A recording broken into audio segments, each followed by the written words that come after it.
This is the Dallas Morning News. It's Wednesday, July 29th, a mix of sun and clouds with a toasty high of 102 on the way today. A few clouds will linger this evening with a low of 82. Here are today's headlines.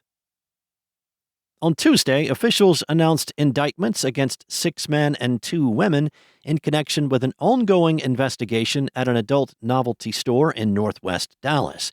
U.S. District Attorney for the Northern District of Texas, Ryan Raybould, said that 6 individuals had worked at Paris Adult Bookstore on Harry Hines Boulevard between 2018 and 2025 and were arrested on Friday. The other 2 allegedly used Paris's parking lot and back rooms for sex trafficking adults and minors. The charges listed in the indictment include sex trafficking through force, fraud and coercion, conspiracy to launder monetary instruments, and possession of a firearm by a convicted felon. Raybould said 21 firearms were confiscated from the individuals throughout the investigation.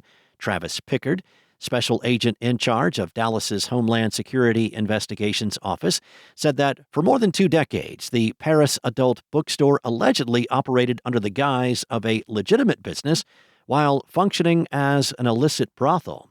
Behind its doors, investigators uncovered an enterprise where human beings were being treated as commodities. The law enforcement operation was conducted by the Dallas Police Department, Texas's IRS Criminal Investigation Office, and Homeland Security officials. The attorney's office prosecuted the indicted individuals. In other news, former Cowboys quarterback Tony Romo was issued a citation Monday for refusing to take a test for intoxication stemming from his arrest in Wisconsin last Thursday. Romo was originally arrested for suspicion of operating a vehicle while intoxicated in Milwaukee. The arrest report indicated Romo took a standard field sobriety test.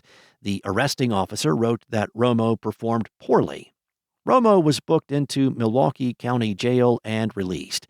The Milwaukee County District Attorney's Office said the citation filed Monday was a traffic violation and not a criminal charge. No other charges were filed as of Tuesday morning. A court date for Romo is scheduled for September 21st in Milwaukee. Next up, Texas Attorney General Ken Paxton is launching an investigation into feminine products and various cosmetics related to toxic chemicals. According to the release from his office, these industry-wide investigations will determine whether companies are deceiving consumers about the presence of toxic chemicals in their products. Paxton's office has issued civil investigative demands to brands Tampax, Kotex, Elle, and Lola, which make tampons, pads, and other feminine products. The release cites a 2024 University of California, Berkeley study that it says detected measurable concentrations of all 16 heavy metals tested, including lead, cadmium, and arsenic, in more than 30 tampon products across 14 brands. Additionally, according to the release, makers of feminine products that market themselves as clean and non-toxic, including Lola and Elle, have not been independently investigated or had their claims independently verified. And American Airlines flight operations were recovering Tuesday evening after an IT outage forced the airline to briefly ground all of its flights. That's according to the airline and the FAA.